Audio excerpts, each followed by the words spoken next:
Padişah Xuanzong ularni 4-chi qatim huzuriga chaqirtib, "Sizlar mening padişahligimning buyukligini ko'rdinglar. Sizlar nereden kelgan bo'lsanglar, darhol shu yoqqa qaytib ketinglar. Bo'lmasa hammanglarni o'ldirib tashlayman" deydi. Elchilar boshliqi Hübeyra Tang sulolasi podshohi Xuanzongga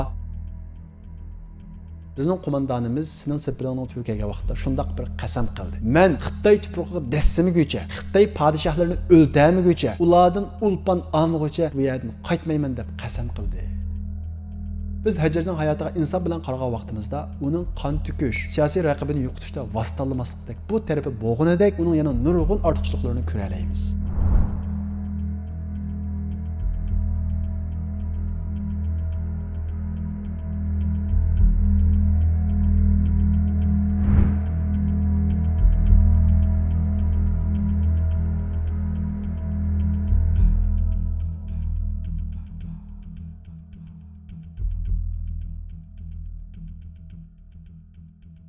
Biz ilgirki derslerimizni so'zlab kelganimizdek Peygamberimiz Muhammed aleyhisselam vafot topgandan keyin Peygamberimizning o'rniga Hazreti Abu Bakr xalifa, ya'ni o'rinbosar bo'lgan. Hazreti Abu Bakr vafot topgandan keyin Hazreti Abu Bakrning o'rniga Hazreti Umar xalifa bo'lgan. Hazreti Umar xalifa bo'lib vafot topgandan keyin Hazreti Umarning o'rniga Hazreti Osman, ya'ni Peygamberimiz Muhammed aleyhisselamning o'g'li Zunnurayn Osman ibn Affan radhiyallohu anhu xalifa bo'lgan. Hazreti Osman radhiyallohu anhuning davrida Hazreti Osmanga qarshilik isyon ko'tarilib, Madina muhosiraga ilingan va oxirida Hazreti Osman şehit kılıngan. Hazreti Osman şehit kılıngandan keyin Hazreti Osmanның o'rniga Hazreti Ali saylan bilan kengash bilan xalifa bo'lgan. Lekin Hazreti Aliga Shamning valisi Muaviya bay'at berishni, ya'ni itoat qilishni kechiktirgan yoki vaqtliq rad qilgan. Sababi Hazreti Osman isyonchilar tarafidan shahid qilindi. Hazreti Osmanning qotilini topmay turib, men hech kimga itoat qilmayman, bay'at bermayman degan. Hazreti Muaviya kim? Hazreti Muaviya Peygamberimiz Muhammed aleyhisselamning nihoyatda cho'ng sahobisi, vahiy yozuvchisi, shundaqla o'zi vali bo'lgan Sham rayonlarininki fathi qilguvchisi, qo'mondan buyuk sahoba. Bu davrda Hazreti Muaviya Shamning valisi edi. Sham bo'lsa bugun kunimizdagi Suriya, Iordaniya, Lubnan va Falastin qatorliq joylarni ko'rsatadi. Ya'ni uning qo'l ostida nurg'unlagan ziminlar bor edi. Ya'ni Muaviyaning talabi, men Hazreti Aliga bay'at berma, lekin oldi bilan Osmanning qotilini tepishi shart deb buni shart qo'ygan. Lekin Hazreti Ali bundaq shart qo'yish huquqi yo'q. Oldi bilan islom dunyosi bir bayroq, bir qo'l ostiga kelishi kerak. Uningdan keyin biz g'avg'ochilarni, to'polonchilarni keyniga chekindirib, vaziyatni muqimlashtirib bo'lgandan keyin Hazreti Osmanning qotilini topamiz. Chunki hozirlam Hazreti Osmanning qotilini topamiz desak, qotil bir emas, kimligi aniq emas. Va isyonchilar yana bostirib kelishi mumkin. Shuning uchun oldi bilan qildigan ishimiz vaziyatni tinchitish deb bu siyosatni qo'llangan. Hazreti Alining bu siyosati Hazreti Muaviyaga yoqmagan. Bu sababdan ikkisining o'rtasida to'qinish chiqqan, urush chiqqan. Buning tafsilotini biz ilgirki darsimizda so'zlab bo'ldik. Shundaqla Hazreti Muaviya bilan Hazreti Ali o'rtasidagi urushdan Xavarij deydigan bir iqim maydonga chiqqan. Ya'ni Hazreti Ali Hazreti Muaviya bilan sulhiga kelib, urushmayli, sulhilashayli degan vaqtida bir kishilar Hazreti Muaviya islom xalifasiga bay'at qilmay xatolashgan, dindan chiqqan. Hazreti Ali uning qarshi urush qilish kerak edi. Hamda Hazreti Ali uning qarshi urush qilmay, Hazreti Ali dindan chiqdi. Muaviya go kafir bo'lgan. Hazreti Ali endi kafir bo'ldi deb ikkilisini kafirga chiqaradigan bir kishilar Hazreti Alining safidan ayrilib chiqqan. Ya'ni sapdan ayrilib chiqquchi deb atalgan. Sapdan ayrilib chiqquchi degan shu Xavarij degan gap. Mana bu shundaq sulhilashayotgan paytda Hazreti Ali shahid qilingan. Ondan keyin Hazreti Alining o'rniga kengash bilan Hazreti Alining o'g'li Hazreti Hasan chiqqan. Hazreti Hasan musulmonlarning xalifasi bo'lgandan keyin Muaviya texmo bay'at bermagan. Shundaqla Muaviyaning u vaqtdagi siyosiy kuchi nihoyat yuqori edi. Lekin Hazreti Hasanning ma'naviy kuchi, diniy tarafdagi nufuzi cho'ng edi. Bu sababdan bu yerda siyosiy kuch bilan diniy nufuz tirkishga boshlaydi. Hazreti Muaviyaning atrofidagi kishilar musulmonlarning xalifasi bo'lishga siz loyiq deb Hazreti Muaviyani kuch ko'rsatdi. Shundaqla Hazreti Muaviyaga bay'at berishga boshlaydi. Makka, Madina va Hijaz rayonlari, Yaman, Iroqdagi musulmonlar bo'lsa Hazreti Hasanni qo'llaydi. Ya'ni diniy nufuzni bakroq cho'ng biladi. Bu sababdan Iroq, Yaman, Makka, Madina qatorliq nurg'unlagan joylar Hazreti Hasanga bay'at berdi va shundaqla Hazreti Hasanga sen Muaviyani amaldan qoldirib yoki urush echib islom dunyosini birlik keltir deydi. Bu ikki qo'shin, ya'ni Muaviya qo'shini bilan Hazreti Hasan qo'shini to'qinish qilib oz qoladi. Shu vaqtda Hazreti Hasan agar men voz kechsam islom dunyosi birlik qildigan ish bo'lsa men voz kechay deb nurg'unlagan shartlarni qo'yib Hazreti Muaviyani islom dunyosining xalifasi qilib saylaydi. Ya'ni Hazreti Hasanning voz kechishi bilan Hazreti Muaviyaning qo'lida islom dunyosi yana bir qatim birlik keladi, bir bayroq ostiga to'planadi. Islom dunyosi birlik kelib tinchigandan keyin nurg'unlagan taraqqiyotlar, o'zgarishlar, islohotlar bo'ladi. Hazreti Muaviyaning davri 20 yil surgan bo'lib, uning davrida nurg'unlagan yangiliklar maydonga keladi. Shundaqla qo'shin nihoyat tartiblanadi. Hazreti Muaviya Hazreti Hasanga o'zingdan keyin birasini o'rinbosar qilmaysa, kimning chiqadiganligini sayla saylam bilan kengash bilan qilamiz deb shart qo'ygan edi. Lekin Muaviya hozirgi vaziyatda yana kengash qilsak, yana saylam qilsak, yana ichki urushga petib qolamiz degan sabab bilan o'zining o'g'lini o'rinbosar qiladi. Shundaqla Muaviya vafot topadi. Musulmonlarning xalifalik o'rniga Muaviyaning o'g'li Yazid chiqadi. Yazid bo'lsa, fasiq, musulmonlarning xalifasi bo'lishga loyiq bo'lmaydigan bir kishi edi. Bu vaqtda Hazrat Hasan vafot topgan bo'lib, Hazrat Hasanning bir tuqqan qarindoshi Hazrat Husayn, ya'ni Hazrat Ali radhiyallohu anhuning o'g'li bor edi. Sahobalar kengash orqali Yazid musulmonlarning xalifasi bo'lishga loyiq emas, uni tushib o'tish kerak deb qaraydi. Shundaqla Hazrat Husaynni siz xalifa bo'ling, siz buningga loyiq, siz bu islom xalifasining qo'lingizga eling deydi. Shundaqla Makka, Madina va Iroqda nurg'unlagan kishilar Hazrat Husaynni qo'g'daydiganligi va uning keyinida turadiganligi, haqiqatni islom xalifasini o'z layoqatidagi odamga topshirish yo'lida jinni milni ataydiganligi haqida nurg'unlagan va'dalarni beradi. Hazrat Husayn, agar men o'zimning hozirgi bir kishilik turmushimda, jinimda bu haqiqat yo'liga mangmasam, bu haqiqat, bu omonat bo'lgan xalifa zayo bo'lib ketmamdi. Naloyiq kishilarning qo'liga tushib ketsa, musulmonlarning omonati zayo bo'ladi deb qarab Makkadan Iroq qarab yo'lga chiqdi. Chunki Iroqda nurg'unlagan kishilar siz bu yerga keling, biz sizning atrofingizga to'plashaylik, huquqni qo'lingizga eling, islom dunyosini birlik keltiring deb Hazrat Husaynga va'da bergan edi. Lekin Hazrat Husayn Iroqqa berishdan burun Hazrat Husaynga va'da bergan kishilarning bir qismi Yazidning qo'shini tarafidan tarmar qilinadi, turmaga tashlanadi. Ba'zilari qo'rqib qochadi, gapida turmaydi. Shunday qilib Hazrat Husayn yolg'iz qoladi. Natijada Ubaydulloh ibn Ziyad degan bu zolim qo'mondan tarafidan kallasi uzilib shahid qilindi. Hazrat Husayn shahid qilingandan keyin Hazrat Husaynning qini va Hazrat Husayn mangan yo'lda uning davosini qilib Abdullah ibn Zubayr, ya'ni Zubayr ibn Avvamning o'g'li, Hazrat Abu Bakrning qizining o'g'li Abdullah ibn Zubayr bayroqni ko'tarib Hazrat Husaynning yo'lini davom qiladi. Ya'ni Yazidga qarshi qo'shin to'playdi. Yazid uning qo'shin avatib Madinani qo'lga oladi. Abdullah ibn Zubayr Makkaga chekinishga majbur bo'ladi. Ana shundaq paytda Yazid vafot bo'ladi. Uningdan keyin uning o'rniga Muaviya ikkinchi, ya'ni Muaviyaning o'g'lining o'g'li xalifa bo'lib chiqadi. Bu naloyiq kishi edi. Abdullah ibn Zubayr bu sababdan o'zining davosida yana mustahkam turadi, kurashni davom qildiradi. Lekin Muaviya ikkinchi uzun o'tmayli vafot topadi. Uningdan keyin Marvon xalifa bo'ladi. Marvonning davrida Iroq qaytirib elinadi. Ya'ni Iroq o'zining quliga qaytib keladi. Misr o'zining quliga qaytib keladi. Faqat Makka laqab qoladi. Marvon 1 yil xalifa bo'lgandan keyin vafot topadi. Uningdan keyin uning o'rniga Abdul Malik ibn Marvon, ya'ni Marvonning o'g'li Abdul Malik ibn Marvon xalifa bo'ladi. Abdul Malik ibn Marvon xalifa bo'lgandan keyin o'zining eng qobil qo'mondoni Hajjajni Makkaga avatib, uni o'zining qo'l ostiga kirgizishga buyurdi. Hajjaj 40 ming kishilik qo'shin bilan Makkaga berib, Makkani muhosara qildi. Makkaga manchanoq otadi, noit vayron qilib o'tadi. Hatto Kabening ba'zi tomlari yiqilib tushdi. Mana shunda qabih vositalar bilan Makkani o'zining qo'liga akirdi. Abdullah ibn Zubayrni shahid qilib o'tadi. Shunda qilib Abdul Malik ibn Marvonning davrida islom dunyosi yana bir qatim birlik keladi. Ya'ni Hajjajninki vasitalamaslıqı, zalimlik bilan islom dunyosi yana bir qatim Amaviylarning qo'l ostida birlik keladi. Vaziyat tinchib, islom dunyosi birlik kelgandan keyin taraqqiyotlar, islohotlar elib berildi. Abdul Malik ibn Marvon milodiy 685-yildan milodiy 705-yil qadar xalifa bo'ladi. Ya'ni 20 yil xalifa bo'ladi. Bu jarayonda u islom dunyosiga nurg'ulg'an tuhfalarni yaratdi. Uning davrida maydonga kelgan eng muhim ishlarning birisi bo'lsa, musulmonlar o'z oldiga tunjulib o'zining pulini mana shu Abdul Malik ibn Marvonning davrida qo'ydi. Davlat boshqarishda islohotlar elib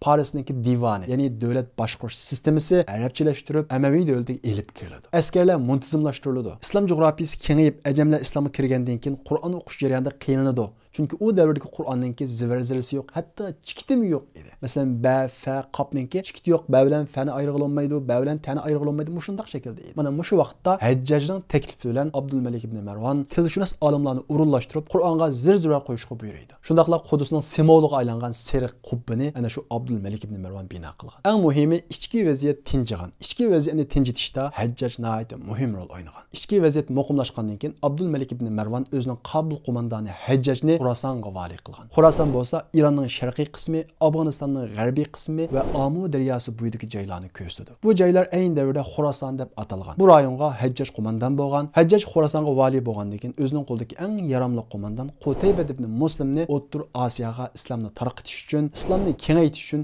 avatgan. Shundaqla Abdulmalik ibn Marvon sirtqi yurishni boshlab Shimoliy Afrikaga Musa ibn Nusayr boshchiligida qo'shin avatgan. Abdulmalik ibn Marvon sirtqi yurishni boshlagan mezgilda, ya'ni milodiy 705-yili vafot topadi. Uning o'rniga uning o'g'li Valid ibn Abdulmalik xalifa bo'ladi. Valid ibn Abdulmalik xalifa bo'lgandan keyin dadasining yurishlarini davom qiladi. Shimoliy Afrika qo'shin tortgan Musa ibn Nusayr Liviya, Tunis, Marokash qatorliq Shimoliy Afrika rayonlarini islomga kirgizdi. U joyda Berberilar deydigan bir millat yashaydi. Berberilar xuddi yovvoyi odamlarga o'xshash nihoyat qaram, qobil, ongsiz kishilar edi. Ular islomni tushundirgandan keyin qabul qilmagandan keyin ularni bo'ysundirib, ularni bo'ysundirgandan keyin ularga islomni taqatgan. Bu sebepten nurg'unlagan berberiylar islomga kirgan. Mushundaq yavoyi kishilar islomga kirgandan keyin u qo'pollikqa, botirlikqa aylanib, ularning ichidan nihoyat ilg'or, hatto Yevropaga tunji bo'lib islomni tarqatgan Tariq ibn Ziyad yetishib chiqqan. Ya'ni Tariq ibn Ziyad ana shu berberiylar ishidan bo'lib Musa ibn Nusayrning eng chong qo'mondoniga aylangan. Musa ibn Nusayrning yoshi 70 dan oshgan bo'lg'achqa, o'zining eng yaramli qo'mondoni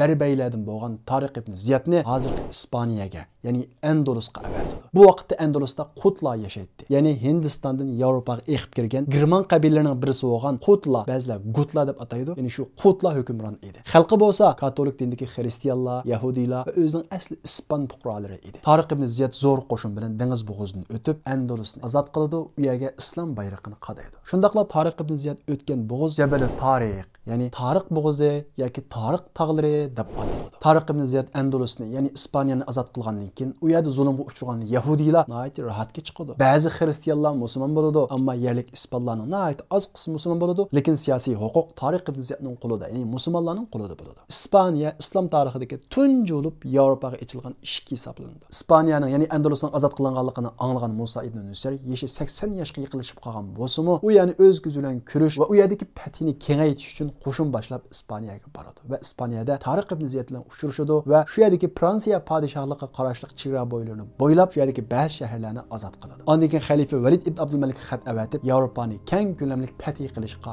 ijozat so'raydi. Valid ibn Abdulmalik ayting chapalga yag'ishlik ba deb ruxsat beradi. İcazat kelgandan keyin Musa ibn Nusayr rasmiy shaklda Yevropa fatihisining tayyorligini qiladi. Mana mushu vaqtda Musa ibn Nusayr necha yoshda sizlarcha? 80 yoshida. Bu 80 yoshlik boydagi ruh bilan o'zimizning hozirgi yoshimizdagi ruhni solishgan vaqtimizda osmon zamin farqining bor ekanligini ko'rib olamiz. Yana bir tarafdan Xorason valisi Hajjaj o'zining Qabul qo'mondoni Qutayba ibn Muslimni O'rta Osiyoga avatgaydi. Qutayba ibn Muslim O'rta Osiyoning tunji kirish eg'iz bo'lgan Tuxoristonga kelib to'xtaydi va u yerning hukmroniga islomni tanlaydi, qabul qilmaydi. Qutayba ibn Muslim Tuxoristonni muhosiraga olgandan keyin u yerdagi tunji xutbasini so'zlaydi. İmam Tabari Qutayba ibn Muslimning O'rta Osiyoga kelib olgan tunji xutbasini naql qilib mundaq deydi. Ey mujohidlar, Alloh taolo o'zining dinini izzatga erishtirish uchun bu urushni halol qildi. Bu urush orqali nurg'ulg'an harom ishlar cheklanadi. Alloh taolo sizlarga nurg'ulg'an mol dunyo ato qiladi. Bu urushda o'lganlarni hargiz o'lik deb hisoblamanglar. Ular Robbining qishda mangu hayot rizqlantirilib turadi deganga o'xshagan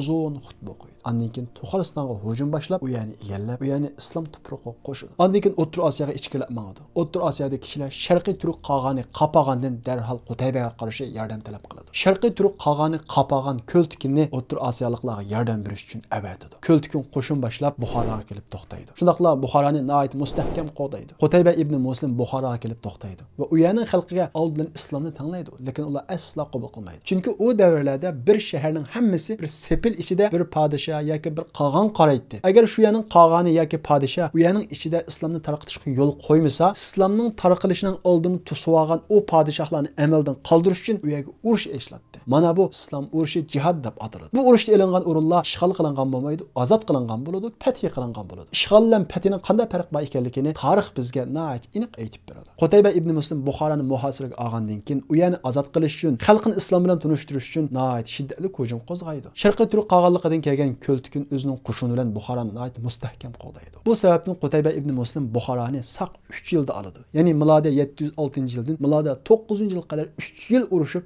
ondan keyin Buxoroni oladi. Qutayba ibn Muslim Buxoroni egallab, u yerda bir mezgil turgandan keyin Samarqandga qo'shin tortadi. Milodiy 712-yili Sharqiy Turk qog'onligidan Ko'ltikin yana qo'shin boshlab kelib, Qutayba ibn Muslim ozod qilgan ba'zi rayonlarni egallab oladi va o'zi Termiz shahrida yerlashadi. Qutayba ibn Muslim bo'lsa Samarqandni ozod qiladi va u yerga cho'ng bir masjid bino qilib, kishilarga islomni tushuntirish uchun harakat qiladi. Qutayba ibn Muslim Samarqandni ozod qilib bo'lgandan keyin Qashqarni nishonlabmadi va Qashqarga kirdi. Hatto Xitoy chegarasi, ya'ni shu davrdagi Tang sulolasining chegarasi kelib to'xtaydi. Tang sulolasi podshohi Xuanzong Qutayba ibn Muslimga xat avatib, "Sizlar bizga 10 odam avatinglar. Shu 10 odam orqali sizlar elib kelgan dinni, islomni biz bir tushunib boqayli" deydi. Qutayba ibn Muslim 10 odamni nihoyat chiroyli yasab, oppoq kiyim bilan xushproq ishlatib, el sifatida Tang sulolasiga kirgizdi. 10 dona elchi kirib podshoh bilan uchrashadi. Podshoh tunji qatim uchrashgan vaqtda ular hech narsa demay, ularning qashidan chiqib ketdi.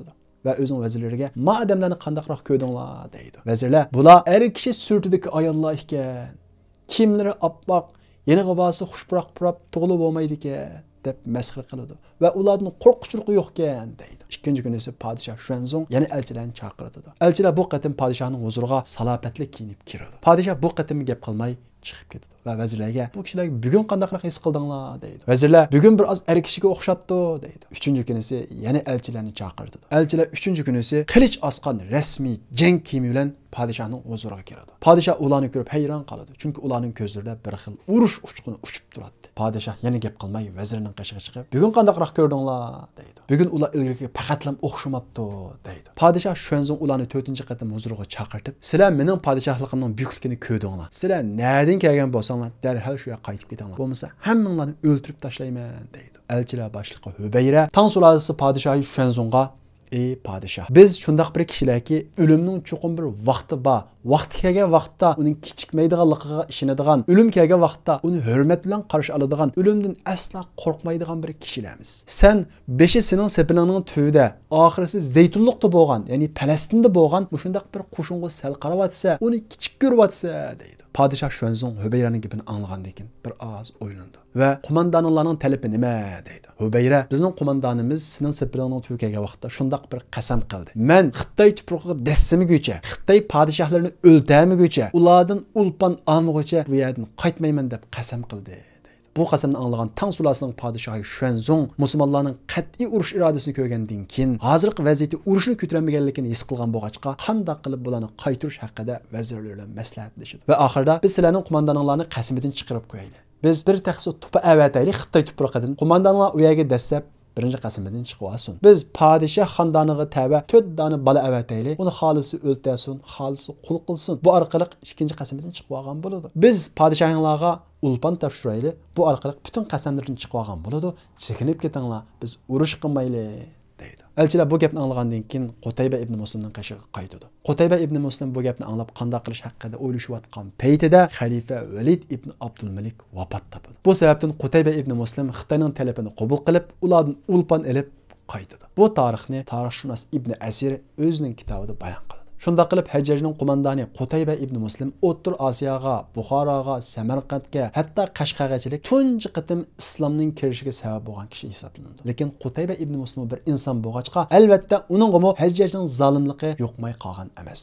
O ba'zi shaharlar xiyonat qilib isyon qilgan vaqtida u shaharlarni qalliq bostirgan. Hatto ba'zi shaharlarga o't qo'yayotgan tarixi bor. Bu islom tarixchilar tarafidan Qutaybaning salbiy taraflari sifatida bayon qilinadi. Lekin uning ijobiy taraflari, uning O'rta Osiyoni islom jo'grafiyasiga qo'shishdan iborat bu to'psi uning salbiy tarafini albatta besib tushadi. Qutayba ibn Muslim O'rta Osiyoga islomni akirgan bo'lsa-mu, lekin keyin chekinganligi sababli u yerdagi huquq keyin yana musulmonlarning qo'lidan chiqib ketadi, lekin xalq orasida musulmonlar qolib qoladi. Masalan, milodiy 728-yili Soloxon boshchiligida O'rta Osiyo xalqi isyon ko'tarib, Samarqand va Buxorodan boshqa butun joylarning hammasini yana qo'lga olib oladi. Yana shu esimizda bo'lish kerakki, Qutayba ibn Muslimning tuhfalarida Hajjajning nasibasi bor. Chunki Qutayba ibn Muslim Hajjajning qo'mondoni, shundaqla Qutayba ibn Muslimni O'rta Osiyoga avatgani Hajjaj. Hajjaj tarixshunoslar tomonidan va nurg'un kishilar tomonidan zolimga misol qilinadi. Shundaqla uning zolimligi nihoyat ko'p tilga ilinadi, lekin uning tuhfalari, yaratgan natijalari ko'milib qoladi, tilga ilinmaydi. Biz Hajjajning hayotiga inson bilan qaragan vaqtimizda uning qon to'kish, siyosiy raqibini yo'qotishda vositalanmaslikdek bu tarafi bo'g'inidek uning yana nurg'un ortiqchiliklarini ko'ra olamiz. Masalan, Hajjaj Abdulmalik ibn Marwan davrida islom dunyosini tinchitishda eng muhim rol o'ynagan shaxs. Albatta, buningda qattiq vositalarni qo'llangan. Shundaqla Hajjaj Qur'onga tunji zivar-zir qo'ygan shaxs. Shundaqla Hajjaj nurg'un joylarning islom jo'grafiyasiga qo'shilishga sabab bo'lgan shaxs. Hajjajning butun kamchiligi faqat ikki. Birisi qonxo'rlik, siyosiy raqibini yo'qotishdagi vositalanmaslik. Ikkinchisi bo'lsa harakatchilik. Ammo uning ana shunday kamchiligi bo'lgandek, bir musulmon zulmga uchirdi desa, turolmaydigan, o musulmonni qutuldirish uchun hatto qo'shin tortadigan bu shunday ijobiy taraflar bor. Masalan, Hindiston rayoniga islomning kirishida mundaq bir vaqalik bor. Sind podshohlik qarashliq dengiz tavallikida musulmon tijoratchilar bir kuni paraxotda menayotgan vaqtda dengiz qaroqchilariga uchraydi. Dengiz qaroqchilari u tijoratchilarning kiyimlarini bulab, ichidagi odamlarni o'ldiradi. Hatto ayollarga paskashlik qilishga boshlaydi. Ana shu vaqtda kiyimidagi bir ayol: "Va Hajjaja, ey Hajjaj, sen nada bizni qutuldirgin deb mushundaq bir faryod qiladi. Bu faryodni boshqa gemidagi tijoratchilar anglab Xorasonga borgandan keyin buni Hajjajga yetkazadi. Hajjaj bu gapni anglagandan keyin nihoyat g'azablanib turolmay qoladi va darhol Sind podshohiga xat yozib, u musulmonlarni qutuldirishni talab qiladi. Sind podshohi bo'lsa, bu qaroqchilarga mening kuchim yetmaydi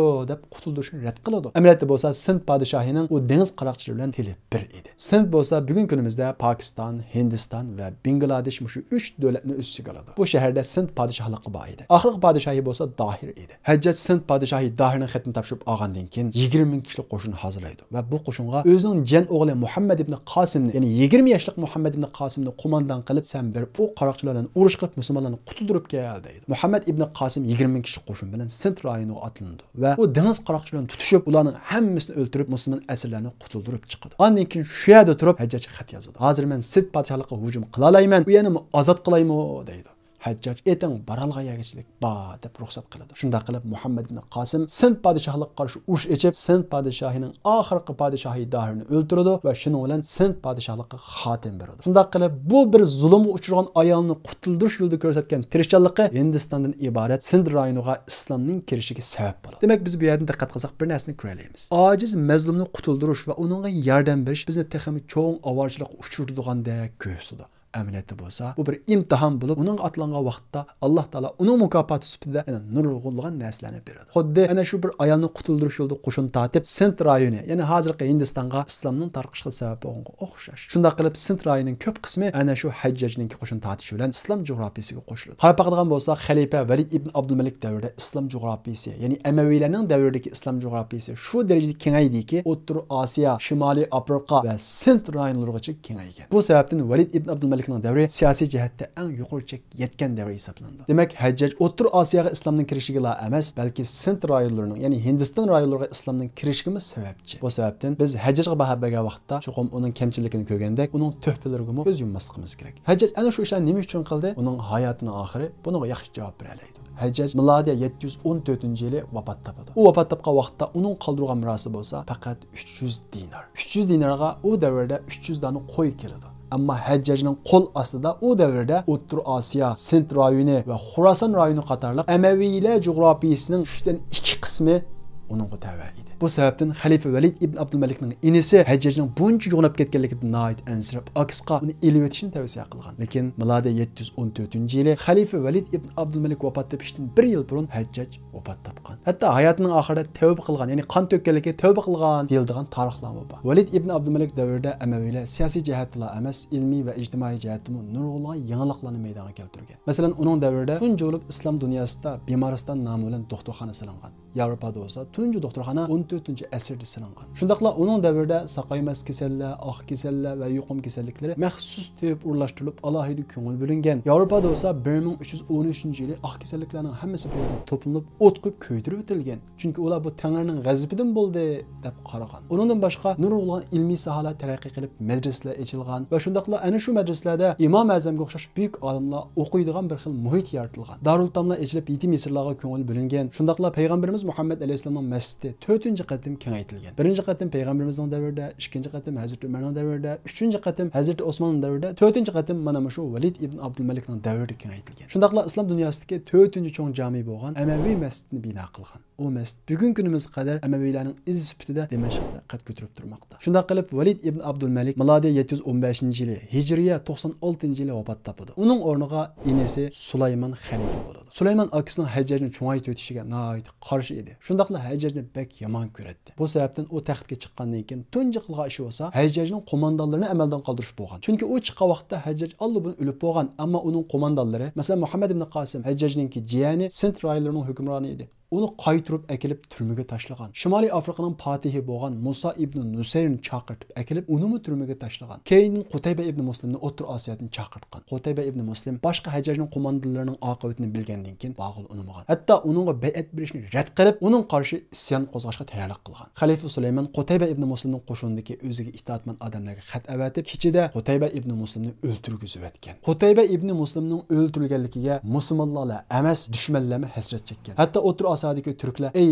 arablar, sizlar Qutaybadek bir qo'mondonni o'ltirib etdinglar. Agar Qutayba bizning aramizda bo'lib qolgan bo'lsa, u o'lib qolgan bo'lsa-mu, uning tavutini ko'tarib urush maydonlariga chiqib, uning orqali biz ruhiyatimizni ko'targan bo'ladi deyishdi. Mana shunda xalifa Sulaymonninki naqobilligi, siyosatni bilmasligi, shundaqla o'zining atrofidagi kuchli qo'mondonlarni xavfsizlikdan iborat mana shundaq naqobil va mustaqillik tufayli eng yaramli qo'mondonlardan ayrilib qoladi. Uning tog'asi Umar ibn Abdulaziz uning xato qilganligini davomli eslatib turdi, lekin u gap anglamaydi. U Hajjajning jiyani Muhammad ibn Qosimni turmada o'ltirib o'tadi. Musa ibn Nusayrni bo'lsa turmaga tashlab qiynaydi. Vaqt o'tgan sari o'zining atrofida yaramli qo'mondonlar qolmay, o'zining xato qilganligini his qilishga boshlaydi, ammo ulgurmaydi. U Musa ibn Nusayrni turmadan chiqarib, uning ko'nglini elish uchun hajga o'zining bilan elib boradi, ammo yo'lda Musa ibn Nusayr 80 dan oshgan vaqtida vafot topadi. Sulaymon qaytib kelgandan keyin o'zining obrazidan tushib ketganligini his qilib bir tuhfa yaratishni nishon qiladi. Bu sababdan Qustantiniyaga, ya'ni hozir Istanbulga qo'shin tortmoqchi bo'ladi. Qustantiniya, ya'ni hozir Istanbul u vaqtda Sharqiy Rim imperiyasining poytaxti edi. Ya'ni Bizantiya imperiyasi deb atalgan Sharqiy Rim imperiyasining poytaxti edi. U nihoyat zo'r qo'shin tashkillaydi. 120 ming kishilik quruqlik qo'shin, 120 ming kishilik dengiz qo'shini, shundaqla 800 urush paraxod tayyorlab Qustantiniya, ya'ni Istanbul Bizantiya imperiyasiga qarab qo'shin tortadi. O'zi bo'lsa Dabiq degan o'rinda bosh qo'mondonlik markazini qurib, men Istanbulni fath qilmoqchilik bu yerdan qaytmayman deb qasam qiladi. Shunda qilib u nihoyat buyuk zo'r mablag' bilan bu qo'shinni boshlatdi. Bu qo'shinga Sulaymonning qarindoshi Maslama ibn Abdul Malik qo'mondon bo'ladi. Maslama ibn Abdul Malik Amaviylar tarixidagi shundaqla Amaviylar jamiyatidagi nihoyat mashhur botir qo'mondon edi. Shundaqla Sulaymon ibn Abdul Malikning inisi edi. U qo'shinni boshlab Istanbulga yetib keladi va Istanbul sepining hammani muhosiraga oladi. Lekin Istanbul sepili favqul adim mustahkam edi. U muhosirni chingitib, necha ay hujum qiladi. Muhosir 1 yil davomlashgan bo'lsa-mu, lekin sepini ocholmaydi. Sulaymon bo'lsa Dabiqda turib bosh qo'mondonlikni davomlashtirdi. Ana shu vaqtda uning qishig'a, ya'ni Dabiqdagi markaziga Hazrat Alining narvisi Abdullah ibn Muhammad ibn Ali Sulaymonning qishig'a keladi. Sulaymon Hazreti Ali'nin nevresine ait kızgın karşı aldı. Bu vaxtda Əməviylər bilan Hazreti Ali tarafdarları yoki Hazreti Hüseyin tarafdarlarının adavati paskoyga tushib, xuddi saqaygan jarhatga o'xshaydi. Sulaymon Hazreti Ali'nin nevresine ait kızgın kütülüp mehmon qiladi. Bir qancha kun qasha turg'izgandan keyin uni yo'lga silib qo'ydi. Lekin Abdullah ibn Muhammad Sulaymonning qashidan qaytib chiqqandan keyin ig'ir kasal tegib vafot topadi. Abdullah ibn Muhammadning tuqqanlari bo'libmi payg'ambarimiz Muhammad alayhissalomning tog'asi Abbosninki avlodlari Hamim degan joyda edi. Abbosning avlodlari ya Abdullah ibn Muhammadni Xalifa Sulaymon qaslyapti, zahar salab o'ltiryapti degan qarashga keladi. Bu qarashga Abdullah ibn Muhammadmi jon talish oldida ishinib qolgan edi. Abdullah ibn Muhammad vafot topgandan keyin Rasulullohning tog'asining avlodlari, ya'ni Abbosiylar Amaviylarga qarshi ilgari saqaygan jarohatni, ya'ni Hazrat Husaynning shahid qilingandan keyin Amaviylar bilan bo'lgan adovatni qaytadan tirildirib Amaviylarga qarshi fikr to'plashga boshlaydi. Mana bu Abbosiylarningki tunji urug'ning tikilishi edi. Bu urug'ning beqilinishida Amaviylarning bir xatoligi texmi cho'ng rol o'ynaydi. U bo'lsa-mu Amaviylarning siyosatdagi eng cho'ng xatoliqlardan birisi o'zining hokimiyat ishlariga arab bo'lmaganlardan boshqalarni qo'ymaslik edi. Ya'ni irqchilik edi. Bu nurg'ulg'an olimlar tomonidan tanqid qilingan, hatto Amaviylar ichidagi Umar ibn Abdul Aziz tomonidan ig'ir tanqid qilingan bir masala edi. Lekin Amaviylar bu xatolikni yanmagan. Bu sababdan musulmon bo'lgan turklar, bo'libmi musulmon bo'lgan farslar bunga norozi edi. Bu sababdan Amaviylarga g'um saqlab yurgan farslar ana shu Abbosiylar fikrining atrofiga to'plashdi. Ya'ni payg'ambarimiz Muhammad alayhisolamning jamiyatini qo'qdash va xalifalikni payg'ambarimiz Muhammad alayhisolamning jamiyatiga qaytirish, zolim Amaviylarni yiqitishdan iborat bu iddia atrofiga farslarni qo'shildi. Shundaqla farslarning to'pisi cho'ng bo'ladi. Shunda qilib Abbosiylar fikri Sulaymon davrida beh surishga boshlaydi. Lekin keyin bir qancha qatim bostirilib, o'jiqtiriladi, lekin yana ular davom qiladi. Shunda qilib uzluksiz, ya'ni o'zining mavjudligini saqlab, Amaviylarga qarshi kishilarni atrofiga to'plashga boshlaydi. Sulaymon bo'lsa Istanbulni fath qilish bilan mashg'ullanib, Dabiqda turib qoladi. Muhosira 13 oy davomlashgan bo'lsa-mu, lekin Istanbul sepillarini besib kirolmaydi. Askarlarning ta'minotlari tugab, osh-uzuqlarning hammasi qolmay g'azan yeyishga boshlaydi. Vabo taqilib ketib, ba'zi askarlar o'lishga boshlaydi. Lekin Sulaymon askarni chekindirmayman deb mustahkam turadi. Milodiy 717-yil kelgan vaqtda Sulaymon vafot topadi. Lekin Sulaymon ömrüning oxirida bir to'g'ri qarorni oladi. U bo'lsa-mu xalifalikni o'zining keyingi avlodiga emas, o'zining tog'asi yoki nevra akasi Umar ibn Abdul Azizga qoldiradi. Umar ibn Abdul Aziz kim? Ömer ibn Abdülaziz Abdülmelik'ninki bir tuqqan qarindishi Abdülazizning o'g'li edi. Ömer ibn Abdülaziz o'zi olim, taqvo kishi edi. Shunday qilib Ömer ibn Abdülaziz Amaviylarning 8-xalifasi bo'ladi. O xalif bo'lgandan keyin tunji qilgan ishi bo'lsa, u İstanbul atrofini muhosara qilgan qo'shinni qaytirib akilish bo'ladi. Lekin u bevosita qaytirib akamasdan Bizantiya podshohiga xat yozib, agar sen bizni ichiga bir masjid silib, islomni taqtishga yo'l qo'ysang, biz qo'shinimizni chekindirib akitamiz deydi. Bizantiya imperatori bunga qo'shiladi. Shunday qilib İstanbul ichiga tunjulib masjid silinadi. Bu masjid Arab masjidi deb atalib, bugun kunimizda İstanbulda, ya'ni Galata rayonida mavjud bo'lib turmoqda. Ömer ibn Abdülaziz İstanbulning ichiga masjid bo'lgandan keyin qo'shinlarning hammasini chekintirib qaytirib akiladi. Ikkinchi qilib qilgan ishi bo'lsa, amirlar orasidagi, ya'ni Amaviylar jamiyatidagi amirlar orasidagi shiriklikni tozalash bo'ladi. Shundaqla huquqni Amaviylar jamiyatlaridan olib, kim haqli bo'lsa shuningga boradi. Butun amaldorlarning mol-mulkini tekshirib, o'rnini debranmagan, nohaq haqni elib olgan mol-mulklarning hammasini davlat xazinasiga qo'shadi. Undaq amallarning hammasini turmaga tashlaydi. Ya'ni butun islohot berib, shirik amaldorlarning hammasini butunlay tozalaydi. Bu xalqni nihoyat xursand qilgan bo'lsa, lekin Amaviy jamiyatini o'ziga nihoyat dushman qilgan edi. Chunki bu orqali nurg'ulg'an Amaviy amirlar o'zining huquqidan ayrilib qolgan, hatto ba'zilari turmaga tashlangan edi. Kengash a'zoligiga Hasan al-Basriga o'xshash Amaviylar jamiyatiga tava bo'lgan nurg'ulg'an kishilarni akirgan. Shundaqla Amaviylar jamiyatidagi irqchilikni amaldan qoldirib, kim loyiq bo'lsa, uni huquqqa qo'ygan. Ya'ni Ömer ibn Abdülaziz xuddi 4 xalifaga o'xshash adolatni birinchi asosiy prinsip qilib mangan. Bu sebepten Ömer ibn Abdülazizni kishilar 5-to'g'ri yo'lda mangan xalifa deb qarashadi. Shundaqla u kishilarga ma'naviy jihatdan nihoyat kuchaydi. Kishilar ma'naviy jihatdan to'qliqqa to'yadi. Bu sebepten zakat taqasimi kishilar olmaydigan, zakatni belgili odam topqili bo'lmaydigan holatga keladi. Ömer ibn Abdülaziz musulmonlar diyoridagi hayvonlarni ochqanmisin deb, xo'sh, boshqa hayvonlarga don chechib beringlar deb tog'larga don chechishga buyuradi. Ya'ni Ömer ibn Abdülazizning davri diniy jihatda eng gullangan va eng yuqoriga yetgan, xalqqa eng rozi bo'lgan, zulm yo'qolgan bir davr hisoblanadi. Ömer ibn Abdülaziz mana shunday adolat bilan musulmonlar orasida ikkinchi Ömer deb ataladi. Darvaqa Ömer ibn Abdülaziz Hazreti Ömer ibn Xattobning yo'lida menib qolmay, uning nervisi edi. Ya'ni uning avlodidan edi. Bu voqealikning tafsilotida ajoyib bir voqealik yotadi. U bo'lsa-mu töndikicha. Ömer ibn Xattob kechilar shahar aralab fuqarolarning ahvolini tinglaydi. Bir kunisi Ömer ibn Xattob xizmatchisi bilan shahar ko'chalarini kezayotgan paytda bir ovozni anglab qoladi. Bir chidir ichidan. U bo'lsa-mu bir ayol qizga, "Qizim, sutga suv aralashtirib o'ting" deydi. Ömer ibn Xattob bu gapni anglagandan keyin o'rnida jim turadi. Qizi anasiga javoban, ana, sutga suv aralashtirsak, kishining oldigan bo'lamiz. Ömerning jakochisi buning nihoyat og'ir xatolik ekanligini aytdi emasmi?" deydi. Ayol, "Ömer bu kechada nima ish qildi, bizni ko'ramdi" deydi. Qiz, "Ömer ko'rmagan bilan Ömerning Robbi ko'rdi emasmi?"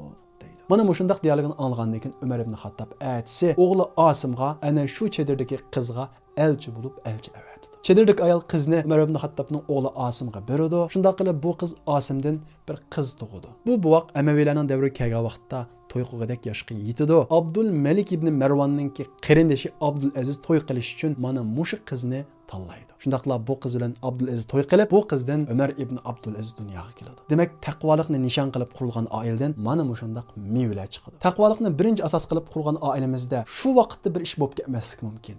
Lekin niyatimiz xolis bo'lsa, bizning oilamizda bo'lmasa, bizning avlodlarimizdan chuqur yaxshi natija chiqadi. Buningga tarixda nurg'unlagan o'rnaklar bor. Demak, Ömer ibn Abdülazizning Umaviylar jamiyati ichidan birdan-bir adil xalifa bo'lishining sababi tasadduqlik emas edi. Ömer ibn Abdülaziz undan boshqa ijtimoiy nurg'unlagan islohotlarni olib boradi. Ilmiy jihatda tunji qatim hadis to'plash xizmatini boshladi. Chunki uning davrida islom jug'rofiyasi kengayib, hadislar to'planmagan bo'lg'achqa, islom jug'rofiyasiga Rasulullohning hadisini yetkazish, Rasulullohning hadislarining rasulning yolg'onini ayirish uchun maxsus hadisshunos olimlarni turg'izib, tunji qatim payg'ambarimiz Muhammad alayhisolamning hadisini to'plash xizmatini boshladi. Shundaqla bu xizmatga Abu Bakr ibn Hazmni mas'ul qildi. Ömer ibn Abdülazizning mana shunday islohot harakatida 3 qit'aga so'zilgan Amaviylar jug'rofiyasida bir chirik amalda qolmaydi. Ömer ibn Abdülazizning bu islohoti nurg'ulg'an xalqlarni xushal qilsa, ammo Amaviylar jamiyatini dushman qilgan edi. Shuning uchun Amaviylar jamiyati Ömer ibn Abdülazizning qutulishini planlaydi. Ya'ni uni o'ldirib o'tish uchun suiqasd planlaydi. Ömer ibn Abdülazizning qulni setib olib, uning tomog'iga zahar silib, oxirida Ömer ibn Abdülazizni zaharlab shahid qildi. Shunda qilib islom ummati milodiy 720-yili, hijriya 101-yili 4 xalifadan keyin tunji qatim islomning adolatini namoyon qilgan, islomni haqiqiy turda yashatgan, to'g'ri yo'lda mangan xalifadan ayrilib qoldi. Ömer ibn Abdülazizdan keyin Amaviylarning gullangan davri oxirlashib, cho'kish davriga qarab mangdi. Biz keyingi darsimizda Amaviylar davrining qanday bo'lib cho'kkanligi, cho'kish sababi va yanada bosh ko'targan Abbosiylar haqida to'xtalamiz. Lar bisib üzülmedi bu karvan, Toğulmaqda Həmzə kəbi həm arslan. Düşmən gəlsə şiddət bilən səl bolub, əslə bolsun əhzab günü yadımda.